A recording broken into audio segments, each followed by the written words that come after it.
Hello, everyone. Welcome back. And we are here with the Quranic Inquisition. And today we're going to obviously continue where we left off with our fantastic panel with Odon, JC, and Usama Dakdok to talk about, is it Jesus or is it Muhammad in the Quran? And I think the evidence is becoming very, very clear. There's too many parallels, but also, of course, this research has created a great deal of controversy and misrepresentation of the argument, but let's not get too much into that right now. So welcome, guys, and welcome back. Usama, you are kind of new to this. I mean, you're a neutral party. Everyone likes you. You're a smart guy. You're a funny guy. You're my friend, my special friend. Everybody's... And listen. When I said you're my special friend this morning, I really mean it, okay? This time, I really mean it. No, but this... You really mean it. Thank you very much, Usama. And tell me something. What makes you interested in this topic? I mean, for you, it was something brand new a couple of weeks ago. What made you decide this is worth investigating? Let me put it this way. I will live to learn, and when I quit learning, that's when I'm dead, unless I'm becoming arrogant and so prideful. I'm not going to be. I hope and I praise the Lord will not make me arrogant. So keep me humble and learn. The idea of Muhammad, which I studied all my life, the normal story of the Mecca, Medina, back to Mecca. It's kind of, this year have some holes in it. I mean, literally big holes. So I'm glad that some other people digged into it and seek the knowledge. I am not saying that I'm not believing that there was Muhammad, as we just mentioned a minute ago, but the idea of Muhammad of Mecca, it does not really hold water, that in the specific years, in the specific time, Muhammad, and no, by the way, it's not just the contradiction in that Muhammad story. It is the history of the Quran. It is the history of Islam. Nothing we learn about Muhammad or Islam except there's always disagreement among Muslim scholars. So, did he went through all that, which the normal study we talk about in Egypt, or we have the other stories which I discovered later as I went on? So it's a problem. It's a problem. And the more we dig in, the more I will come with my conclusion soon, not later, I hope. That I will give you my full theory about the idea of Muhammad ibn Abdullah, the man whose father died 3 years before he was born. I mean, literally, the whole thing is like a comedy from beginning to end. If Muslim believes that Abdullah is the father of Muhammad, that itself caused me to doubt the whole story a good, 12 years ago, 13 years ago, when I discovered that Abdullah died 3 years before Muhammad. Obviously, there are Muslims who believes that a woman can be pregnant. According to the scholars of Islam, the four schools of thought, the Hanbali and Shafi'i and Ahmadi and all this wonderful Muslim, whatever he calls them, that, yeah, a woman can be pregnant 2 years, 4 years, 5 years, 10 years. So if you believe in that, everything goes. No problem whatsoever. Anyway, so that's my simple thoughts about the topic. Right. And I mean, we can see the parallels, and I think there are certain passages that just are clearly just, I mean, Muhammad doesn't even appear in his own book. Jesus appears 30 times more, and then Moses appears like, I don't know, 50 times more. It's insane. Yeah. Odon, well, the name Muhammad, yeah, but you, the Y-O-U, is all over the Quran. And scholars will tell you, you here is Muhammad. We is Allah speaking to you, Muhammad. So you find lots of you in the Quran. I don't know the exact number, but it's that's another mystery. The Quran. Yeah, I don't know. Did Allah send down brackets along with the golden text from paradise? There was no bracket at the early days of Islam. No. Odon, welcome back. Well, what are your thoughts? Hello, everyone. I fully agree with Osama, and I was about to say what he just said. There is no clear mention of Muhammad in the Quran, and moreover, the four mentions Muhammad and Ahmad mentions, most probably there are late additions to the text. I already said it in previous streams. Right. But the thing is, as Usama said it, if we read the Quran for what it is, what is literally written in it, you see that many times it looks like instructions. Someone gives instructions to someone, and that someone is supposed to preach the discourse that is being instructed. So maybe we can, if we read thoroughly, we can get some clues about the people that are being instructed, and they might have been the historical Muhammads. Right. And JC, welcome. What are your thoughts, JC? Because you're the one who's taking this particular idea, this literary analysis as an author, as a fiction author, and reverse engineering or deconstructing how these religious texts were used and modified to create this new narrative. And you've caused a lot of problems, okay? You've caused a lot of arguments. I expect some kind of apology from you. Yeah, my dog will not talk to me anymore. My own dog. I mean, hello. This is only the beginning. Well, first, Lloyd, thank you very much for hosting, and Odon, Usama, it's lovely to speak with you guys again. So my view is exactly what you guys have said, like very similar.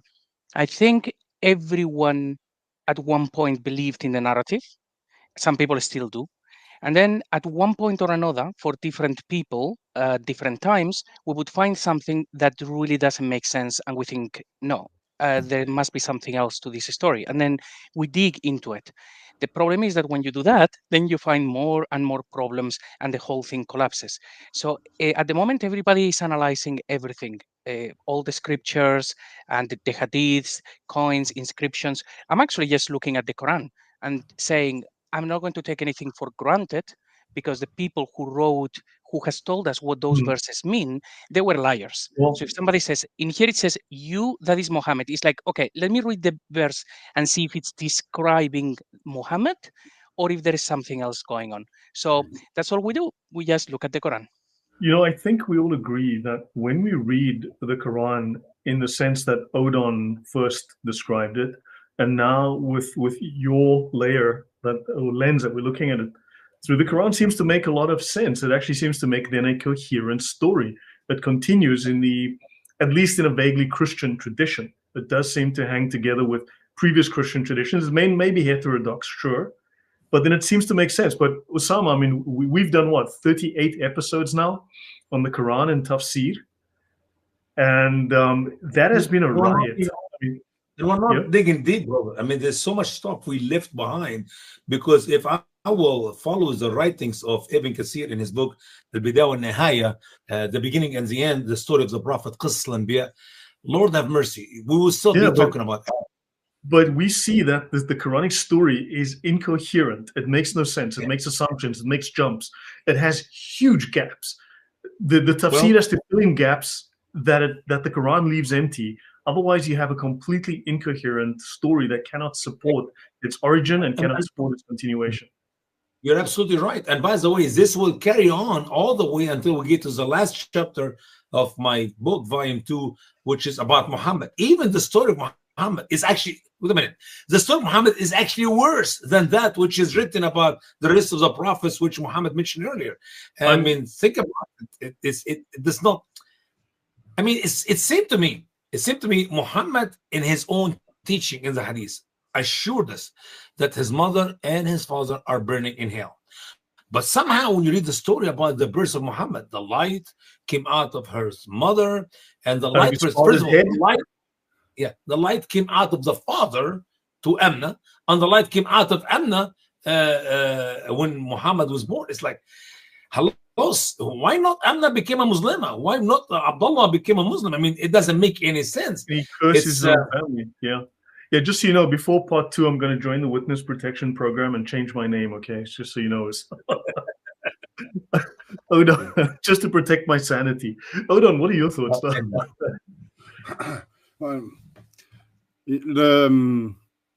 I have many thoughts on the topics.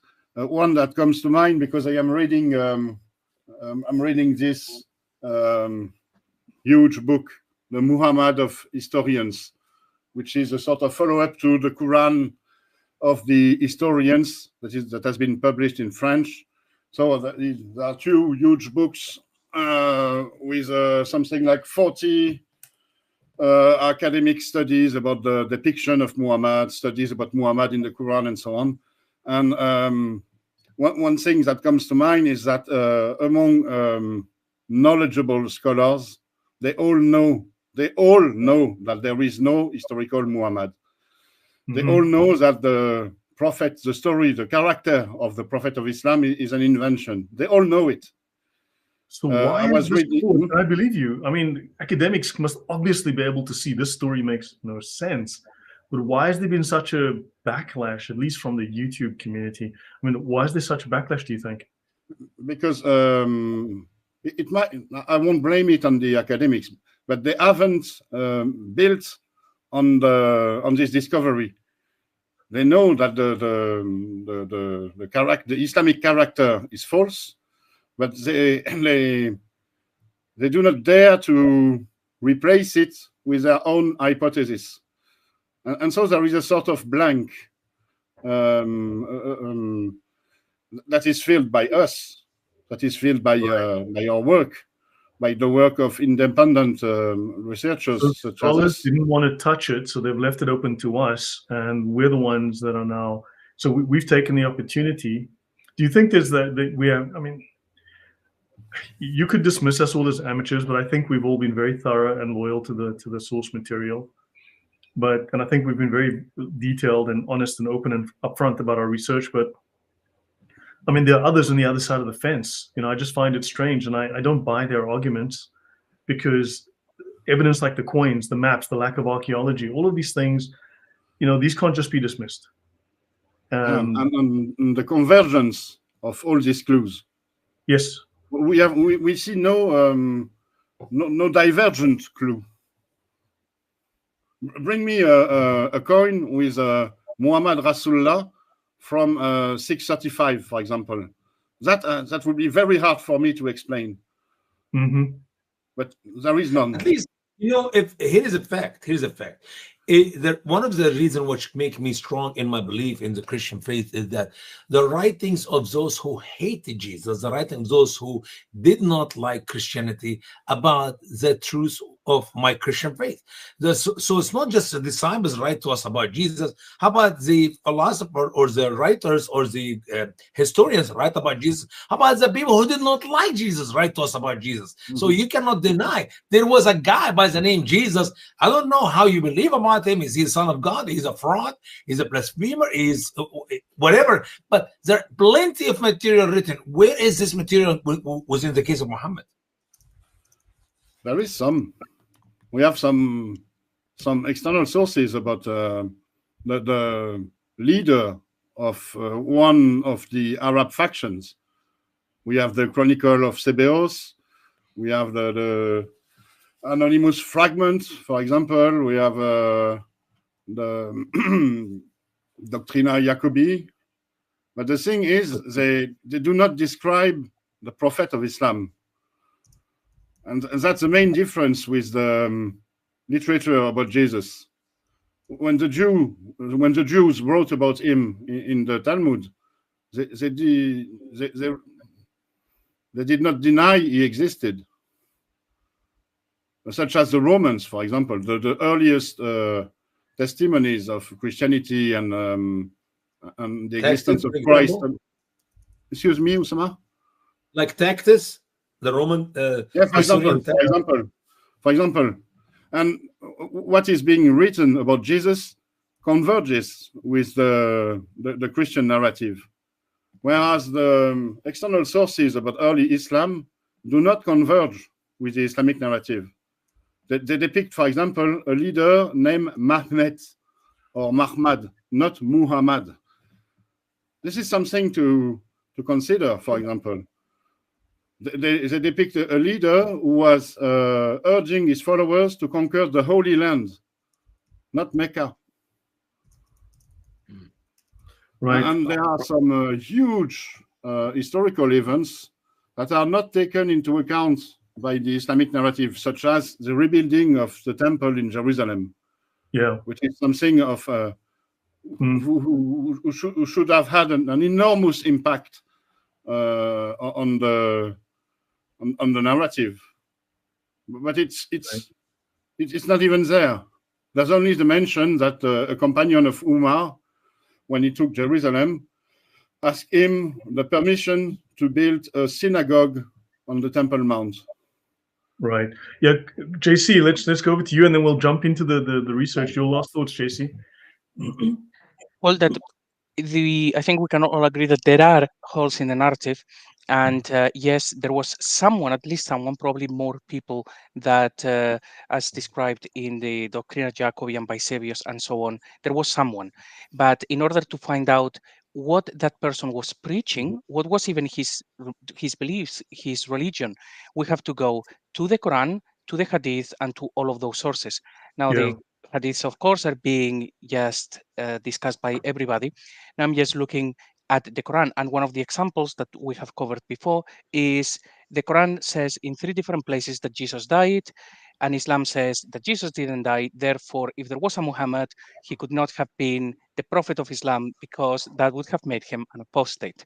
So just by looking at the book, we will find out some clues, and hopefully we can put that together with everything else that we find and come up with what happened some 1400 years ago. Right, and upset a lot of people along the way. So let's dive in. Over to you, JC. Okay, great. So I've just used this thumbnail that you used last time, simply because otherwise it's an awesome thumbnail. Slide. Well done. Good choice. Yeah, it's phenomenal. So here we go. It doesn't have Usama's picture on it, because I had that there too, Yeah. So this is something we've discussed before. The Yesmos, those who say that Mohammed existed, they actually think that the Quran is from the right period, in the right language, it was produced en masse, and it was in the right region. So we can say, fair enough. Therefore, the Quran should tell us if all of those stories about Muhammad are about him, and therefore, fine, he existed. We cannot disprove it. Or if those stories told in the Quran about Muhammad, if they are not him. So with that in mind, we've been covering this thesis now in a number of episodes, which is we have the bottom layer of in the Quran is what is written in the Arabic. And that says that Jesus died and resurrected. It says that Jesus is God. That text actually affirms the Trinity, and it has no idea about a guy called Muhammad walking around in Mecca. That is what the text says. And of course, we've unpacked a lot, and we will be unpacking more. There is, for anyone, it should be a huge red flag that Muhammad is meant to be mentioned only 4 times in his own book, just like Lloyd, you said earlier. It makes no sense. In the traditions, he's described as a megalomaniac. I also think, how can we talk about a man that lived in a place that has no archaeological record? And in fact, if you look at like the 13 most attested locations in Saudi Arabia, not one of them is Mecca. And it only appears once in the book, because if it appeared a lot, you would think, okay, there you go. But only once, and there is no archaeological finds. The logical conclusion should be, okay, so that meant something else, and it is a mistranslation. They created the story later. They created the city later, or they renamed a little shrine that was already there. That would be the logical conclusion. After all, the tradition said that Mohammed spent 10 years in Yathrib, and in all of that time, only one revelation came up with that name. It makes no sense. And also, Mohammed, he's described as a narcissist in the traditions. He would insert his name everywhere, and it would be very detailed. So those are huge red flags. If we were to take the book, translate it literally, and give it to someone who has never even heard about Islam, and they read it, they wouldn't understand a single thing. After the thing, if you said, okay, so what do you think about Makkah? They would say, is that in the book? I don't recall. And if you say, so what do you think about Muhammad? They would say, who is Muhammad? This book is about Moses and Jesus, because he's not mentioned. They would be very confused. And what adds to the confusion is the top layer. This is the tafsir layer. They have been pointing at verses and saying, okay, this is all about Muhammad. And what I'm doing is pointing at those verses and saying, certainly not Muhammad. But then also look at Mel's research. Muhammad, if you go back, I mean, I covered it in monotheism like 2 or 3 years ago. the earliest references to Muhammad are references to either God or Jesus. And these are Ethiopian references from Abraha and so on. So you got these inscriptions from Abraha from the 400s, which point straight to God the Father with his son Jesus, called Christos. And that's in Mecca, and then that's in Arabia, just in the region of Mecca. Yeah, which probably as well points to if there was a Muhammad doing these things in Mecca, if there was even a Mecca, which there wasn't, he wouldn't be able to get away with it. That region had been Christianized. They would have known that he's speaking absolute nonsense. But that's why they will say, no, it was pagan lands. No, it wasn't pagan lands. It was Christianized. So, actually, if you also, don't mind, the majority is Jewish. Sorry, go on. Yeah. Someone? A quick thought I'd like to share. You know, the longer we go on in time, the easier, the faster the fame of somebody would be. So if we are 1,000 years before Christ, yeah, maybe people heard of David or not heard of David. I mean, David was a famous guy, even though some deny that he did exist, but we have the evidence of it. But you go to Jesus' time, it took some time for the news about Jesus and Christianity to spread, but obviously persecution helped it to spread a little bit faster. But you go to Muhammad 600 years after Christ, you should have him become a famous guy in much less time than that of early people, early famous people, early important characters. Why we need to wait for 10, 20, 30 years to learn about Muhammad, even though that took place 600 years after Christ? It could be, should be a lot faster, especially with the explosion the Muslims are teaching us. I mean, they are telling me in my textbook in Egypt that they moved from Saudi Arabia to Egypt 641. So literally 11, 12 years after Muhammad died, and Egypt became a Muslim country. So that huge jump from Mecca to Egypt and to take over the rest of the non-Muslim world within few years after the death of Muhammad should make Muhammad very famous around 641, at least in the Muslim world. But in the 700s, no one had heard of Muhammad. Exactly. That makes no sense. Makes no sense. Yeah. Exactly. Yep. So what we discussed in previous episodes, Usama, if there is something here that you don't like, maybe you haven't actually seen these arguments before, we've covered them. We can discuss any time that you like. But some of the things are, so Al-Isra, the night journey, Surah 17, verse 1, is not about Muhammad, it's all about Moses.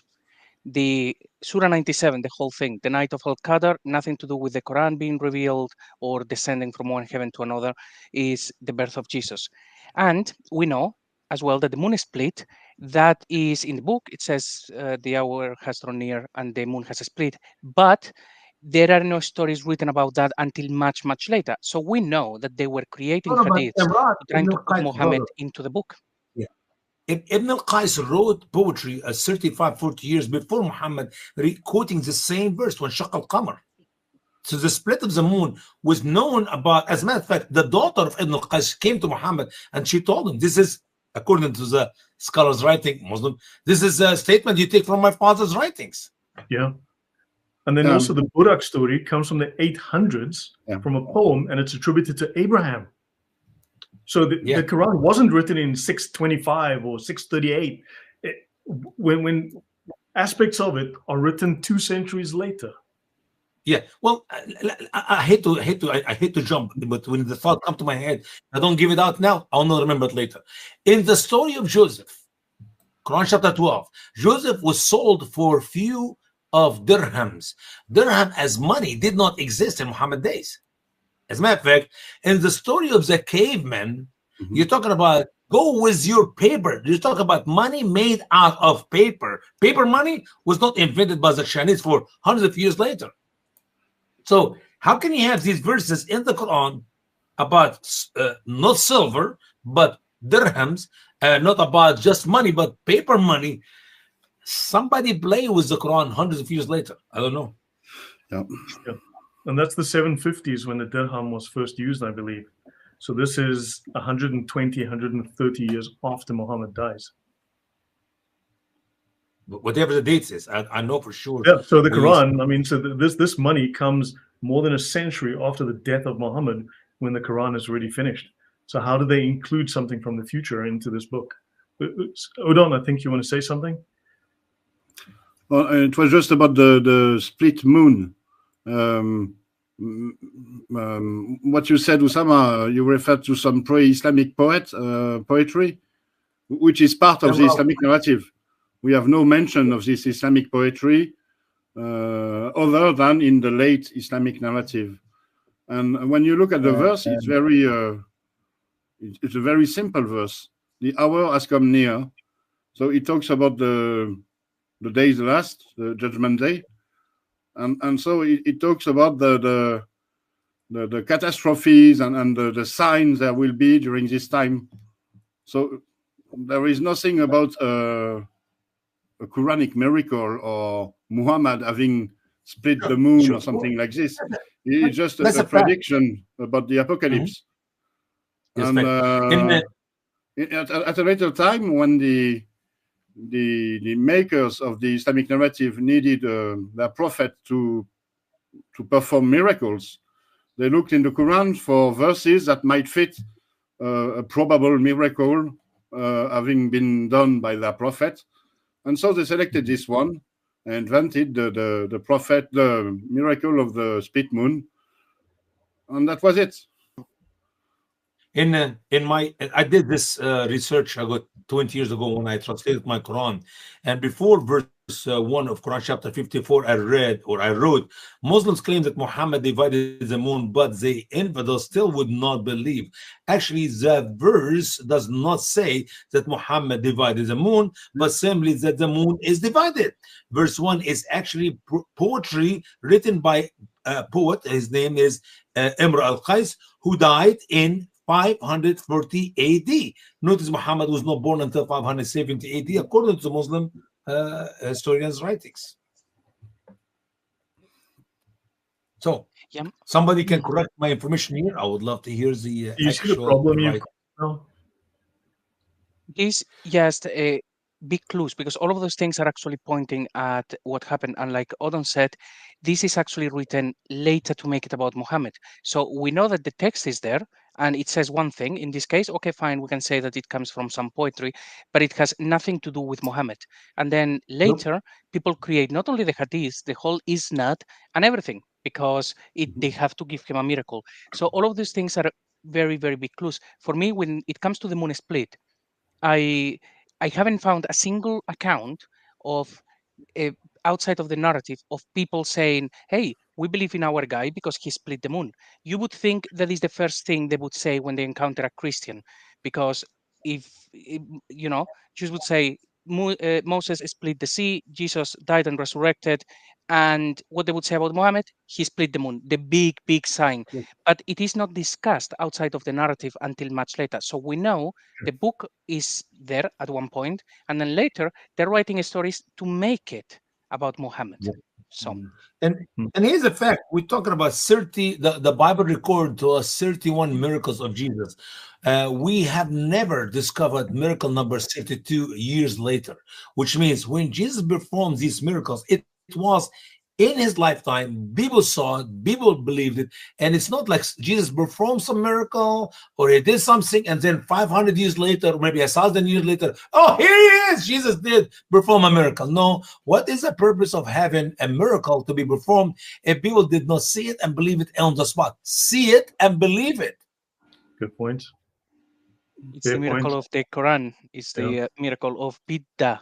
So does it change the argument any if people say, well, you see, actually, the story was known for 200 years, but it only got written down in 731 when you see, I mean, how does it change it? Because then how do we explain how the money got there, But then I don't think that helps the case, because then you are adding stuff that happened more than a century after the death of the protagonist there. Yeah. And certainly it is clues that show that they were actually adding things and writing things into the book or on top of the book when they shouldn't have been. Some of those I try to stay away for the time being, because maybe there's a problem with the diacritics and the actual Rassam said something else. Maybe it was changed later, but maybe it was not even supposed to say that at all. But we see more stories, like we've discussed as well before, that the Quran says very clearly that Jesus died. In 2 verses, it says that in the future tense, so it's pre-crucifixion, and in one verse is in the past tense, so post-crucifixion. And it says that he resurrected. So we know that the book, when it was written, it was saying these things, which they are 100% incompatible with Islam. So they have to create all of those interpretations to say, no, no, no, let me tell you what it means. And we've seen quite a bit of that. So the book says one thing, but then the traditions, they tell us something completely different. Interesting. Or makes a very good point. With the Gnostic Gospels, which started to add lots of details and facts and so on, supposed facts, the church saw this as a problem because the canon was closed. So adding things a century later was a serious problem. And they said, no, that can't be, that has to be false. That's not part of the original story. Whereas clearly we've got stuff added 150 years later into the Quran. Sure. Lloyd, can you bless me by reading Quran 9:31? And just a quick thought here about the true writings and how the Quran declared that Christ is to be God. That's a verse. Sadly, if my dear brothers here did not have it in my accurate translation, most likely they missed it. Most likely. 931. I'll do it for you now. Yes, please. Should I share my screen? I know it by heart. It's okay. I'm just going to share, and then you'll have to just reshare in a moment, right? Give me a sec. It's a very powerful verse, like the verse in the past tense, 5:116, when you caused me to die. What did it say here in 31? They take their rabbis and their monks as lords rather than Allah and the Christ, the son of Mary. Notice here, Allah and Christ to be taken lords. Not one other translation in the English language have put it right. They all lied. They all put Christ earlier or put Christ later and tried to separate. This is a very powerful verse. دون الله والمسيح عيسى ابن مريم.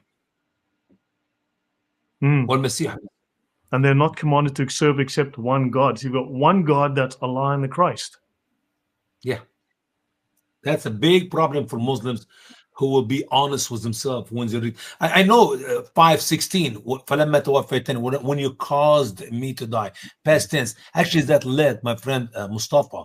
He used to be a professor at the Azhar University, and he used to be imam in Cairo, one of the mosques in Cairo. He became a Christian because of that one verse, the past tense of the death of Christ.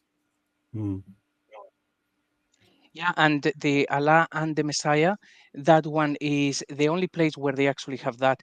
The thing is that every time when we see in the Quran, Allah and his messenger is the same. So when they were writing this, most of the work was always about Jesus.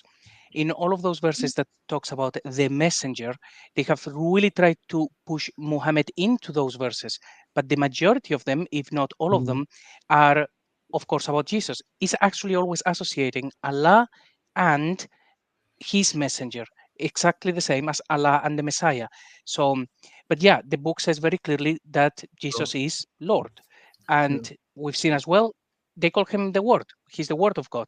And we've seen as well some of the Qiraat where they seem to have been hiding that as well. So we're starting to get a theme of what the Quran originally said before they twisted it as much as they could. And like Usama said, Surah 9, verse 31, every single translator will add a little line, a bracket, a space, another word. They will try to make sure that you don't see Allah and the Messiah together because it breaks the theology. Isn't that interesting? Sure. So other things that we've seen before is the successful, according to the Quran, are those who are the Christians, those who follow Jesus.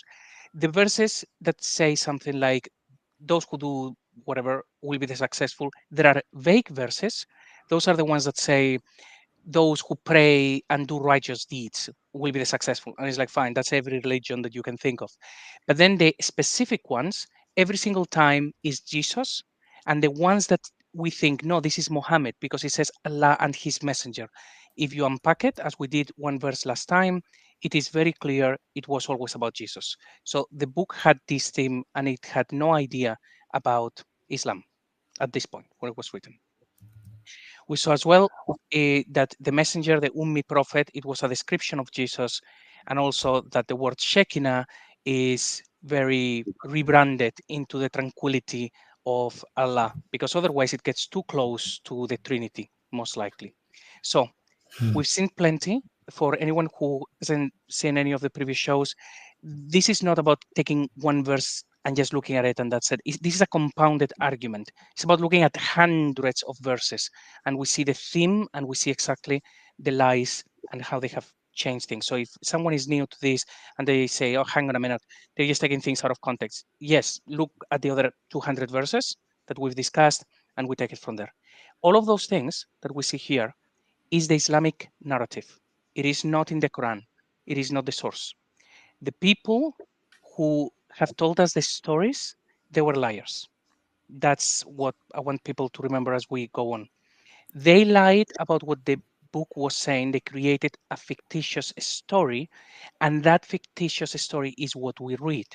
So, for example, here we have this verse, Surah 5, verse 46, gives the game away. It's saying that Jesus confirms the Torah, what came before him of the Torah, and also that he got the gospel, which confirms the Torah. Now, this verse should have been removed very early on, and they didn't. So now we can nitpick. Every time that the Quran says that something confirms something from before, in every single case, is Jesus confirming the Torah, or it is the gospel confirming the Torah? In every single case. At no point it is the Islamic Quran. There are a couple of verses that will mention the Quran. Those have to be unpicked. I've been working on those. And we're going to see some examples. Now, in here, this sentence here is Baina Yadeihi, which David Wood likes to talk about this one quite a bit, because it means he confirms what he has between his hands, what he has with him. There will be verses in the Quran that will say, and we sent it confirming what came before it. And we'll use this Baina Yadehi expression. In those cases, he's talking about the word confirming the Torah. At no point is meant to be the Quran confirming what is between his two hands, whose two hands, and that is the Torah and the Injil. It's all rebranding. So for anyone who is working on this research, yes, remember, follow the money. In this case, Baina Yadehi, it is actually used for Jesus, something confirming what came before, is nothing to do with Islam. This book is not aware of Islam. We have the same thing here, Surah 61, verse 6, Jesus against confirming the Torah. And then there is the whole thing about Ahmad, but you know what? We're not going to talk about that one today, so we can send it away. I'm just looking at the clock. So, and 350, the same. This is supposed to be Jesus speaking, confirming what was before him of the Torah. Fine. This is the theme of the Quran. Mhm. Oh, Uh, and I have a quick to make question for you, brother. yeah. What do you do with Quran 548, the following verse from 546 and 47? See, 545 talking about the Moses and the Torah, and if people don't believe in it, they become infidels, and it's have guidance and light. And anyway, and 546, 47 talk about the Jesus and the gospel, and then 548 speaking of Muhammad and his Quran. How do you address 548? Oh, well, quite simply, because 546, so is this one, for 547 is saying, oh, people of the Injil, follow what has been revealed to you. And then in the next one, it says, so we have revealed to you the book in truth, confirming what came before it. So it's like, okay, so let's think this through. So we have verse 46 is talking about Jesus confirming the Torah and the gospel confirming the Torah. The next verse is talking about the people of the Injil. And then, as if by magic, we get to verse 48. And now we are 600 years in the future with Mohammed saying, not the Quran, but saying the Kitab bil Haq. It is all about Jesus. It is all about Christianity. This is supposed to be the, let's say, the preacher or the person speaking these words is establishing that Jesus confirms the Torah, and the Injil, which later is referred as the Kitab bil Haq, confirming the Torah. Then he's saying the people of the Injil follow the Injil. And then the the narrator or the person speaking is saying, you follow the Kitab bil-Haq, which confirms what came before it. The Kitab bil-Haq, the Gospel. What came before it? The Torah. And it says, as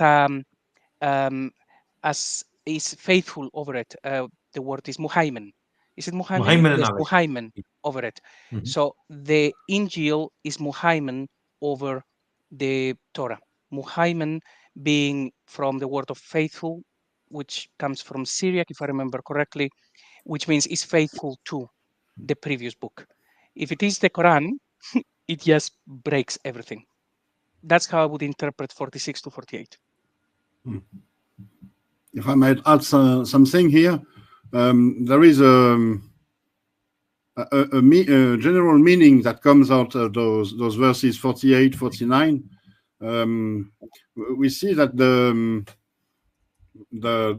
let's say the person who is instructed by the we is being sort of tested.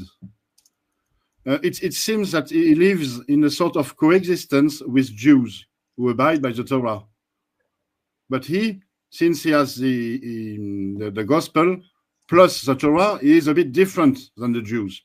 And it seems to me that the instruction is here to sort of make him understand that he is not like the Jews because he has the gospel. And since he has the gospel, he shouldn't fear to be confounded, to be seen as a Jew. You see my point? When you read the two verses, this comes to mind. There is something of an historical context here where let's say the believers or the preacher and the believers were living in a very close vicinity or with Jews. So it might have happened during the conquest of Jerusalem around 614, or it might have happened elsewhere. But it's something to take into consideration, and this is why I think the text insists on having the gospel plus the Torah, or the Torah plus the gospel. Yes, and when we are not really sure in this verse when it actually says, and we gave him the gospel. I need to actually, I can't remember if I checked the Kirat, but I actually still haven't even decided if by gospel, Injil, they actually meant the whole New Testament, or if they actually mean one gospel, which is the one that they have. So that's why I try not to get into those things. It's like, okay, let's try to keep it as open as possible, as opposed to narrowing it down. But certainly the conversation seems to be between Jews and Christians, and so far we haven't seen a single Muslim around. Yeah. We talked to you and I, Lloyd, about the book, and we said there was no book in Muhammad days, period. So if we take 548 as Allah speaking to Muhammad, and to you we send the book, the Quran, there was no book in Muhammad days. Not the scholar of Islam could not tell us Muhammad received a book. That's a problem itself. What book are you talking about? Yeah. What scripture? Yeah. If we play it out, and we might the book. Yeah. And as I always said, a book have a cover. A book in pages stick together, not a scroll. Not a scroll now. If you use a scroll, now a piece of paper, but even what I studied in Egypt in college or even high school, whatever early years, the Quran was written on a small, tiny piece of leather, wood board, bones, dead bones, shoulder blades, the leaves of palm trees. I mean, you're talking. There's no book. Muhammad was taking 20% of all the booty. How did he not have the money to write a proper book?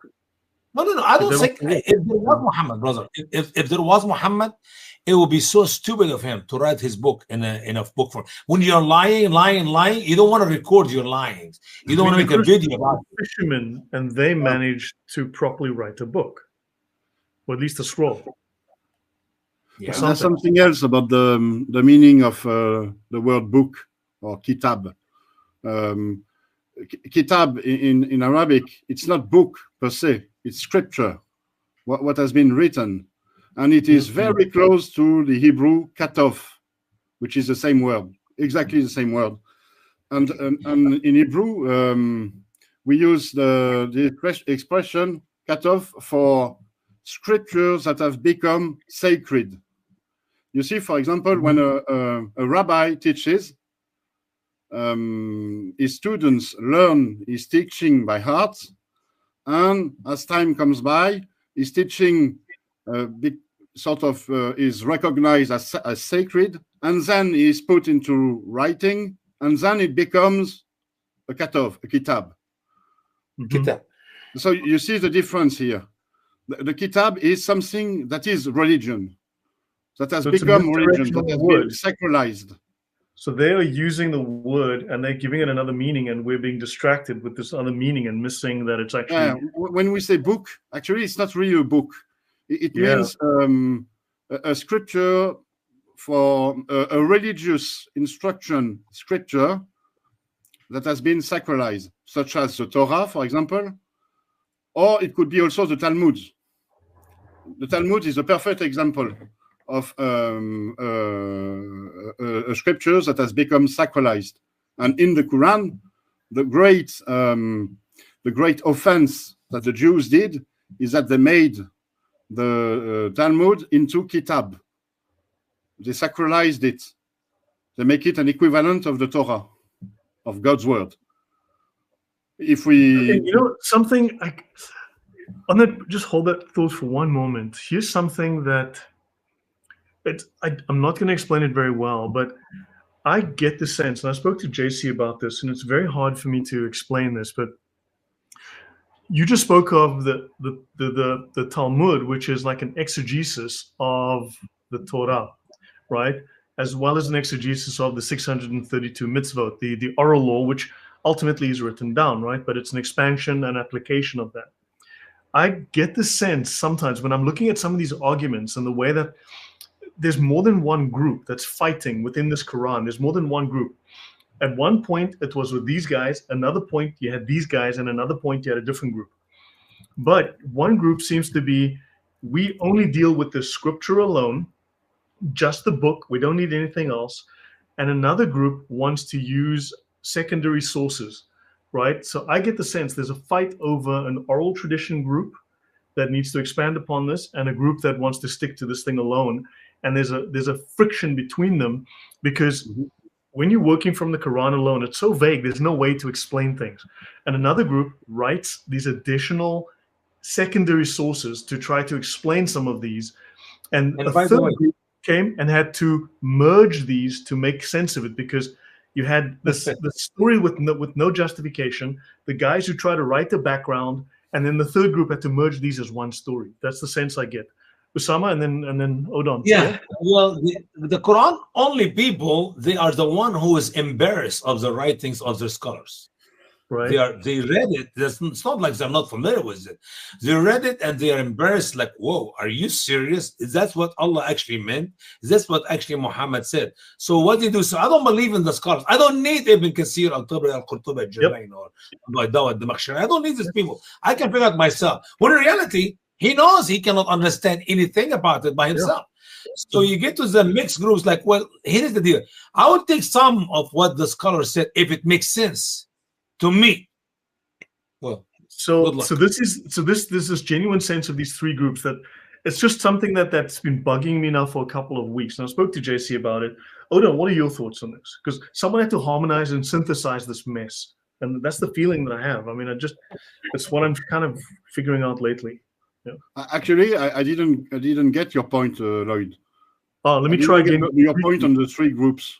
What are so let exactly? me try to oversimplify here. One group has this book that's holy, the Quran alone, right? Yeah. And for them, this is everything. This is enough.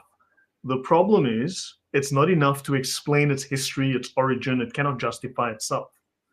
Then you have a second group, maybe 20 years later, maybe a century later. I have no idea. But you have another group that comes along and goes, okay, we've got this core text, but we need to explain it and justify it somehow. We need to flesh this out.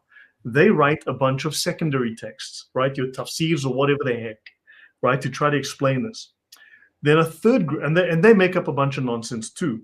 Then a third group comes along later and goes, okay, both of these have become canonical, but there's a conflict. We now need to harmonize and integrate this mess into a coherent story.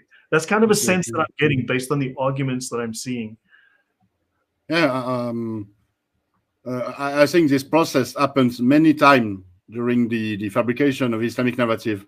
But bear in mind that there was no corpus, there was no Quran before Abdul Malik. Before him, there were various collections of notes and manuscripts. Mm-hmm. And it's only with Abdul Malik that they are merged together, that they are merged, edited, selected, edited, some of them modified a bit. So think you have the Umayyads, then the Abbasids, get demolished, and then the last group has to figure it out.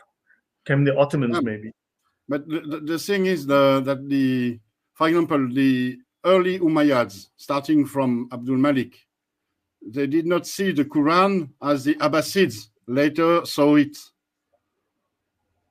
For the Abbasids, the Quran was the support of the divine revelation that gave them legitimacy to total power, to the caliphate. Yeah, this group says this is the divine word. We don't need to add anything to it. Stands alone. The other group says, yeah, we're going to need some context here. Yeah. But, and besides, within the Abbasid regime, there was a core of Alids, a core of Shia Muslims. Let's call them this way. But even if it's a bit anachronicus, they were not called Shia Muslim at this time. But and so there were various factions within the Abbasid coalition. We are taught about the Mutazilit and Asharid factions, but also within the Abbasid coalition, there were people who believed that the revelation still there were still themselves ongoing revelation, the support of the ongoing revelation. Mm-hmm. So they might have had their own explanation for the Quran, which challenged the then someone had to harmonize this mess, and that was the last group. And I don't know which century that was, but some group had to come along and try and harmonize this nonsense. But maybe it was even after the Abbasids. Ottomans No, potentially. it might be because the harmonization, when we really look into it, it came very, very late. Bukhari's treaty, for example, Bukhari's hadith, we don't know that they were finished during Bukhari's time.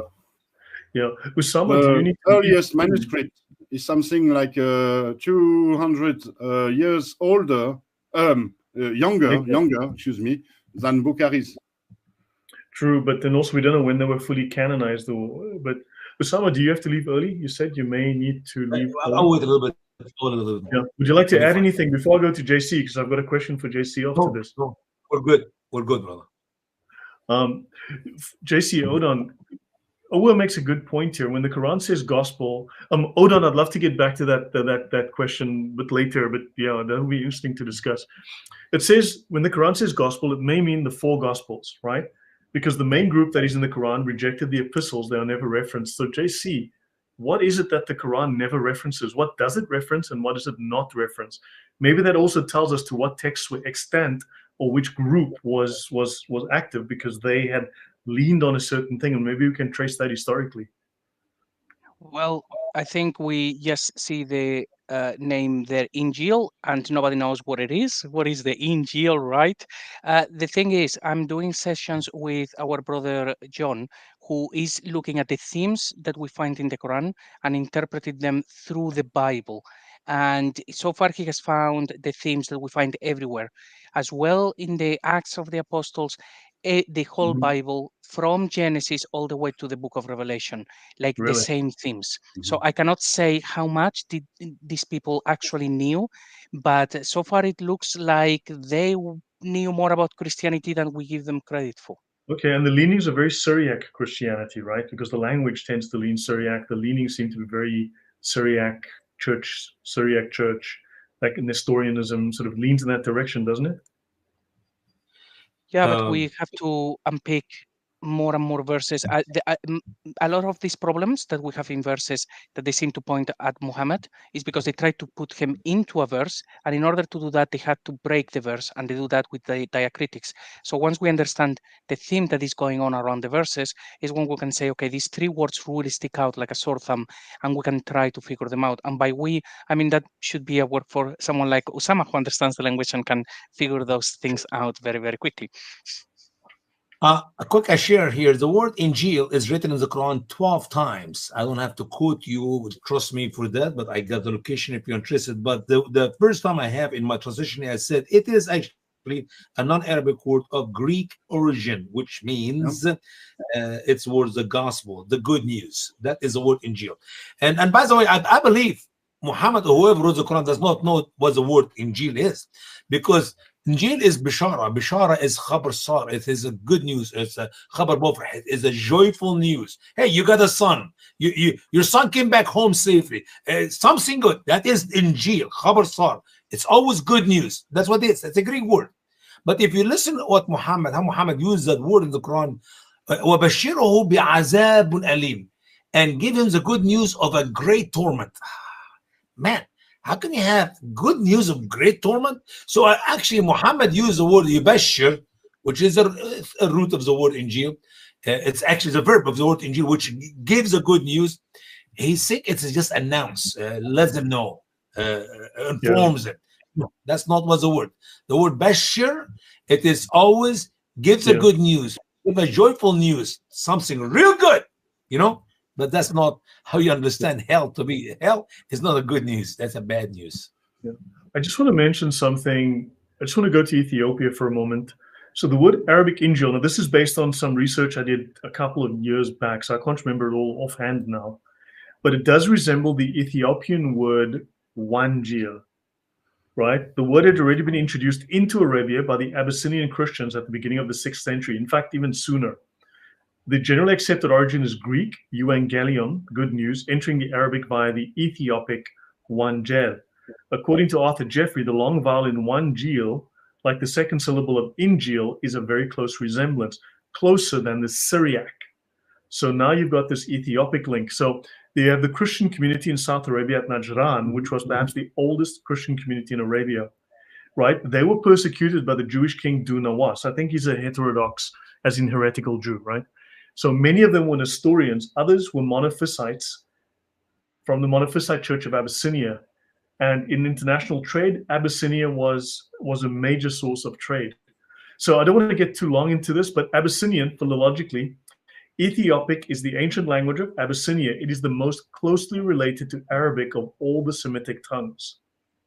Just as a basic fact here. Now, the contacts in Muhammad's lifetime are close, right? The southern portion of Arabia had been under Abyssinian rule. The Abyssinian army was dominant, right? They'd marched with Abra. They took with them the full Abyssinian Bible. They had the full Coptic Bible or Ethiopic Bible at the time. So within the 3rd century, you actually had a full Bible from Ethiopia in Arabia, and this was the dominant military and economic force at the time. There were trade relations between Abyssinia and Arabia, right? Because they were the 4th largest kingdom in the world at the time, and so on and so on and so on. Just what are your guys' thoughts on that? Yeah, I think it's an interesting theory. And the word Tawhid, comes from the Ethiopic Tawahedo Church. I mean, the word Tawhid. We already talked about it when we did a stream about the associators, associationists, mushrikun. Yep. I wanted to point out something else. Injil is a Greek word, and there has been well, originally Greek, Yeah. Evangelion, but it comes through the Ethiopic into the Arabic. So Because you no, but translate. it might have came through with by another way. You see, when Persia was evangelized, starting from the 1st century, there were still Greek cities in Persia, in the Persian Empire at the time. Greek cities that had been founded by Alexander the Great. So the evangelization of the Persians used 2 languages. It used Aramaic and it used also Greek. And so it might be a reason for the gospel being called Injil. Yeah. And we have it in the Bible 68 times. Yeah, I of mean, course. so But it's not like name. we're guessing. We know for sure it's a Greek word. Yeah. And that's the very name of the gospel. Yeah. Gospel is good news, good tiding in Aramaic. The early name, the very first name of the gospel is this, good news. Yeah. Mm-hmm. Yeah, but you have extensive known historical links to Ethiopia. I know that the northern thesis and the eastern thesis is very popular, but the fact is that Arabia is in Arabia, and we have extensive links to southern Arabia, and we have extensive links to Ethiopia. Yeah. So we know which people. It tells us that early Islam was not did not happen in one place. Yep. It developed among among various influences from Ethiopia to Persia to Jerusalem to Syria, and it cannot be it cannot be that it happened only in one place. Yeah, but it's just that because J. Smith cuts it off at 570 and moves north strictly, it kind of ignores anything that happened prior and anything south and west. Yeah, exactly. And besides, things also could have developed independently, and then they could have merged. You see, for example, there might have been an Arab Christianity very influenced by Ethiopia in Arabia, and then influences from the north came, and the religion developed in a sort of melting pot, using influences from the north and from the south. Yeah, I mean, trade routes would explain that. Trade was the internet of the day. It would be perfectly explained. Exactly. That's the thing. Yeah. JC, your thoughts? Odon and Usama? We're doing good. JC, back to you. Yeah, I think figure out more things in the Quran, we will be able to see as well where they actually borrowed the stuff from. At this point, I would say they have some words that are Pahlavi and from all sorts. So certainly it is not very clear cut, and certainly a lot of Syria. But So is it just me, or are you breaking up? He's breaking up. It's cutting bad. Yeah. Am I back? Yeah. Am I back? But that's also why, because you're back.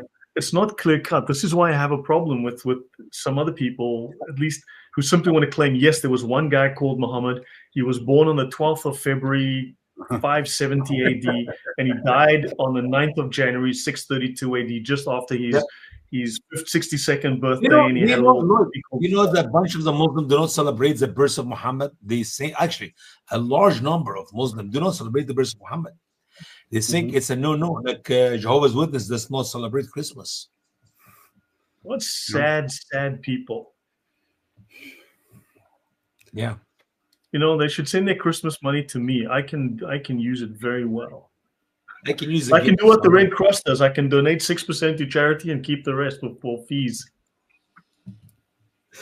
Anyway, well, since you have, I think I felt from your talk earlier that you gave me permission to leave. But would you please send me the link, because I really want to hear the rest of the conversation. Guys, Guys, are we You going to give promise. Usama the link? I mean, are we going to let him leave? What's Please, this? listen, you didn't hear me. I will send you one of those. Woo! What's this? Oh boy. It's a dollar? No. You know, $1,000. If you're lucky, Usama, I send you one of these. This is 50 How much is it worth? million Zimbabwe dollars. How much is worth? How much Billion. is worth in my US dollar? That's what I care about. This is my retirement. I'm leaving this here on my desk for my retirement. I tell you what, 50 if it's worth, million. if it's worth more than $150, I will send you one of these. Come on. Look, here's the back. It's real gold, man. Look, shiny like gold.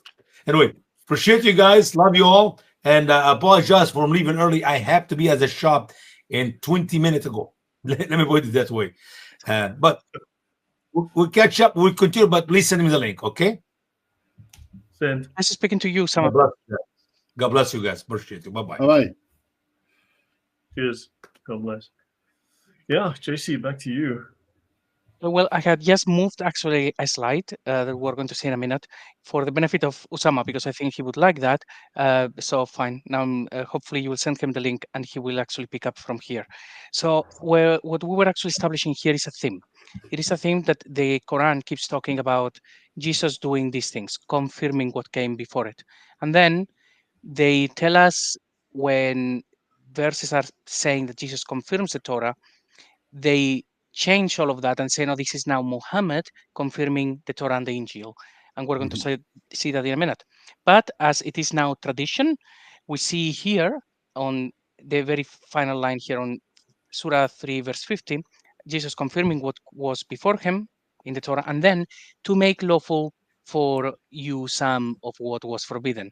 So something that only Allah can do. We have this verse in the Quran saying that Jesus did that, which of course, then they have to fix it. No, is God makes things lawful and unlawful. Jesus sends the message. It's like, no, this is Christian. And this is what we have seen already in every single show. I will bring this up every time where we saw Surah 7, verse 157, which is a total description of Jesus and nothing to do with Muhammad. It says, making things lawful and unlawful. So again, we see the themes repeating, and also we see how they try to hide things. They want this to be about Muhammad, and now you have the something that Jesus does and is absolutely halal, which is making things lawful and unlawful. Now you have Jesus and Muhammad doing it, and they are also not doing it because it's only Allah. So you have to then reinterpret the whole thing. So anyway, we've discussed this one quite a few times. This one was going to be the end of the show, but I had moved it for Usama's benefit, so I hope he sees this, because I found it very interesting. So Surah 48, verse 9. We read here from our very good friend, Daif International, that you people, or your people, may believe in Allah and His Messenger, and honor Him, and respect the Prophet, and exalt Allah morning and afternoon. Okay, that's not what it says.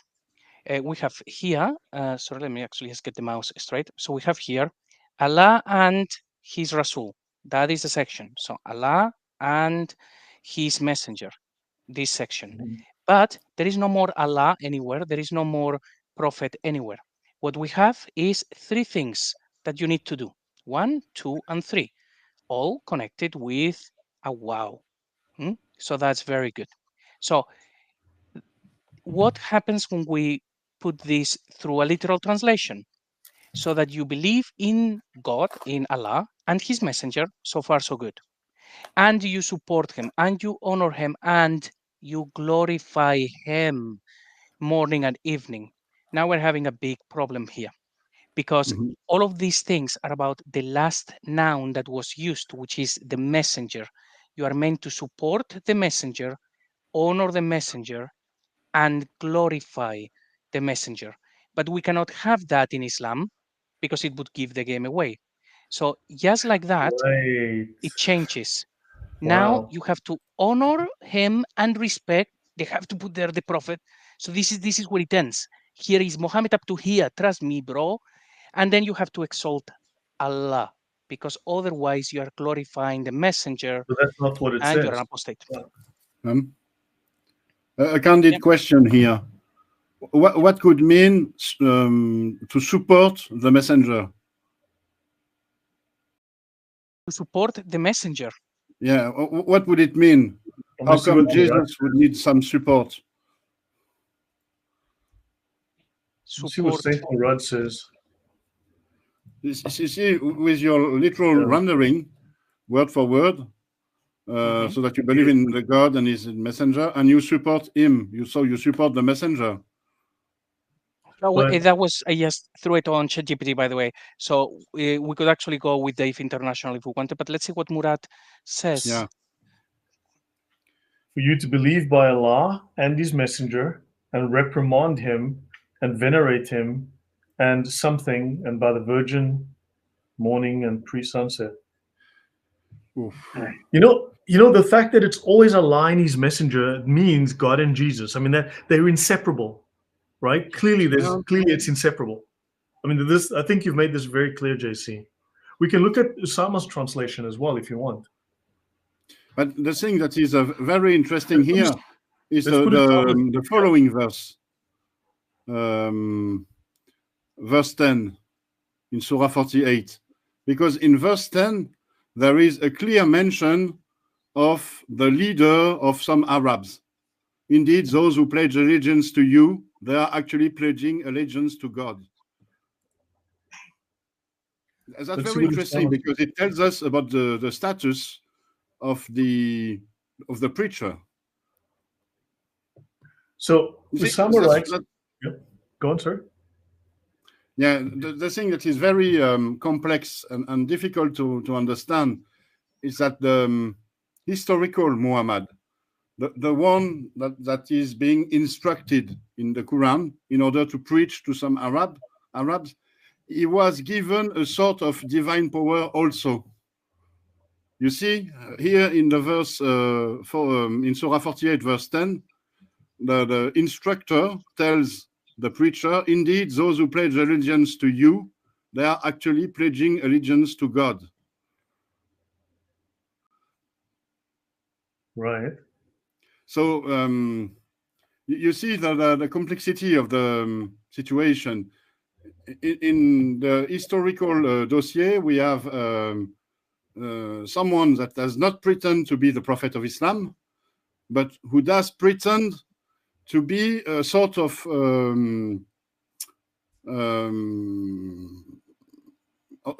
God's apostate, in a sense. Because if you pledge allegiance to him, you pledge allegiance to God. Okay, so...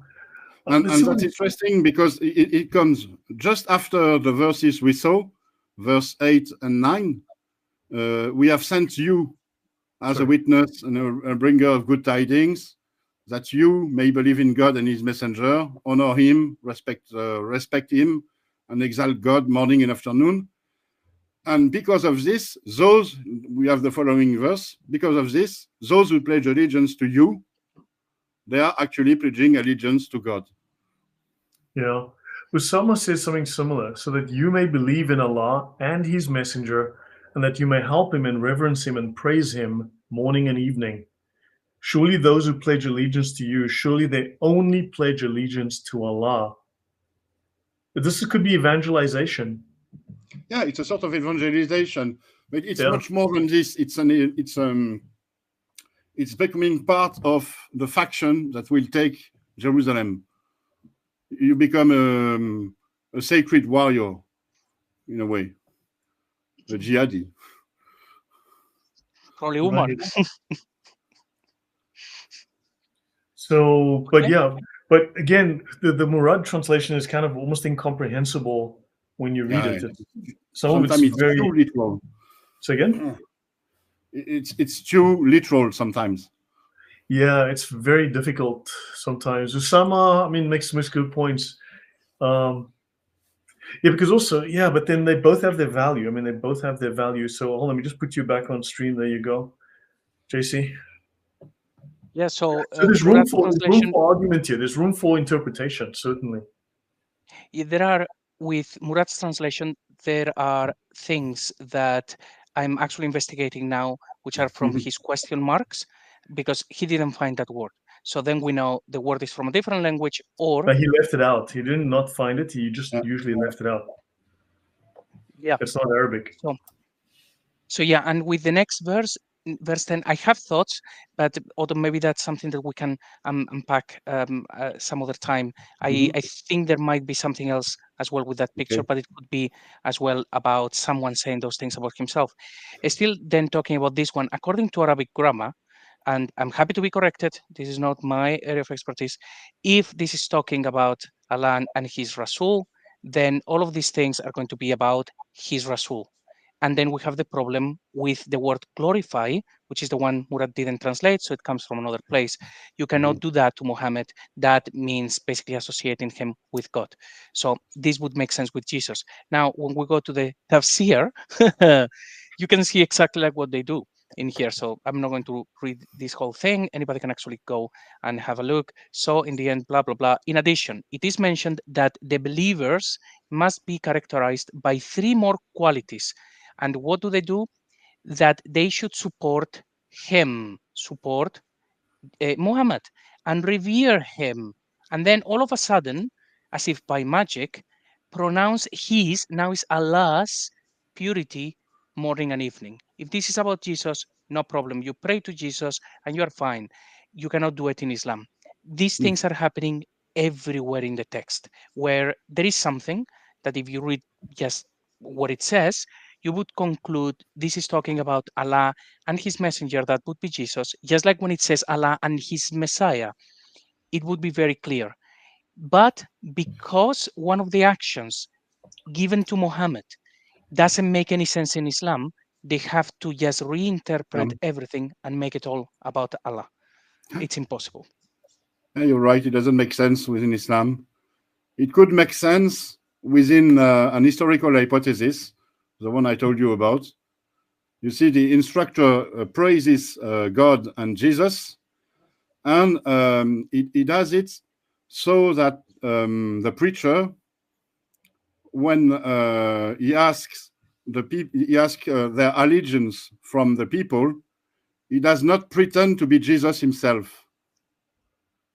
You see, it's very important for the instructor to make a strong barrier between, let's call him Muhammad, and Jesus. Jesus is the one to be revered. You, Muhammad, you will have the power to make people pledge an allegiance to God. If the people pledge an allegiance to you, it's equivalent as an allegiance to God. But beware, Muhammad. You are not Jesus. You are not to be revered yourself. Yeah, that would And make this could sense. explain. And the whole that theme actually does appear a lot in the Quran. It's basically even in the narrative when Muhammad would say, well, you guys need to follow Jesus and you need to believe in Jesus, but actually believing in Jesus means following me. Yeah. That's actually the Exactly. standard Islamic narrative. So But that's the thing of within a messianic movement, there are people who pretend to know the will of God, and so they act as if they were God's Messiah, which is a reason why Muhammad might have bore the title Muhammad. He was sort of, he was not Jesus himself, but he was acting in his stead. So he was a sort of Messiah himself. So he was a Muhammad. Could be part of the culture, because being the vice regent of Al-Makkah, the god at the time, that was a normal situation. You were the vice regent, the regent of the god on earth. So they could have taken on that cultural tone, could still have affected their worship. But you see it, for example, in Lord of the Rings, in the movies or in the books. Denethor, the steward of Gondor. He's not the king of Gondor. He's only the steward. So he speaks for the kingdom, but actually he acts like a king. He is he's supposed to be a sort of vice king, but he is the king. Yeah, I mean, if you look at the earliest reference in the Jordan desert of Isa, I mean, this is very clearly a Christian reference, but it's very much part of that. It's colored by that culture. So you've still got these, that whole Bedouin sort of culture that so they've taken that Christianity and they've still simply modified it, adapted it, or it's taken on that look. So you could see that happening. I mean, this is probably not exactly, shall we say, orthodox. This is going to be heterodox somehow. For sure. And within the Quran, it's very heterodox, what we see within the Quran.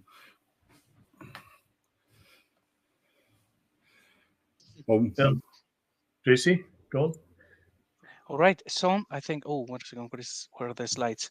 And then I think this will be the final section. So just a few verses. And the message is like for the audience, for people who are trying to help understand the Quran better, and they are reading the Quran, don't take anything that the tafsir writers said like at all. Take everything with a pinch of salt, because they lie. We've seen at the start of the show like quite a few instances where they just replaced everything, and every single time that we speak we come up with those things. So these are some examples, even without drawing final conclusions. For example, so we have Surah 2, verses 40 and 41. So it's talking to the children of Israel. Oh, children of Israel, remember my favor over you, da da da da. Then the next verse. And believe in what I have sent down, confirming that which is with you. Now, you go to the tafsir, is going to tell you that means Muhammad, the Quran, in Medina, and all of that nonsense. We have already established this theme. We've seen it before. It is in the Quran. It is addressing the children of Israel, the Jews. So if the speaker is saying, believe in what I have sent down, it's putting words in the mouth of God, saying, I have sent down the word, confirming that which is with you. That would make sense. That's the prophecies, confirming the prophecies of the Old Testament. So this could be we have fulfilled the prophecy of the book that's with you. Potentially the Torah. Yes. If we try to play this out. Speaking to Jews here, Odon. It's a bit far-fetched. It's the easiest explanation is that the which is with you is the Torah, and what is I have sent down is Jesus, or the Injil. Yeah, one way or another, like I said before, the Quran establishes that Jesus confirms the Torah and that the Gospel confirms the Torah. So I would normally say, well, but either way is just something else at the end of the verse. Do not exchange my signs, my verses, for a small price. This is a common trait. You say that a topoi within the Quran. The Jews are accused of changing the verses for a small price. And I think it almost always refer to the Jews editing the prophecies, talking about Jesus, talking about the Messiah, or refusing to take into account the verses in the Torah that prophesies Jesus. And so here it's coherent with the interpretation of the which is with you is the Torah, and believe in the Injil. Yes, I would be happy with either interpretation, providing it is not, just certainly not about Muhammad. And just to tell the audience that this, if you need to go to the tafsir, what they're going to tell you that Muhammad is in Mecca or in Yathrib, and he's talking to the Jews, there is no Christians around, and he's saying these things. And what God has sent down is supposed to be the Quran. But imagine that scene in your head. Just imagine Muhammad is there and he's talking to the Jews and says, and believe in what I have sent down, confirming what you have. The Jews would say, oh, what has he set down? A book. Can we see it? No, it's not written. It's in my memory. I will recite it. It's like, that is insane. And also, I will confirm what is with you. It's like, no, you're not confirming anything. So it just doesn't make any sense. We've been told all of these stories about Mohammed saying these verses and being about Islam. And there is no Islam in these verses. So in order to figure it out, just like Odon said, is okay, so we have a number of elements to play with, see which ones they fit. And I agree with Odon, the Injil actually fits because of the don't exchange signs. There's right? also the use of the verb to disbelieve. So it's kafara in Arabic. Kafara doesn't mean disbelieve, it means to cover. So believe in what I have sent down, the Injil, and be not the first to cover it.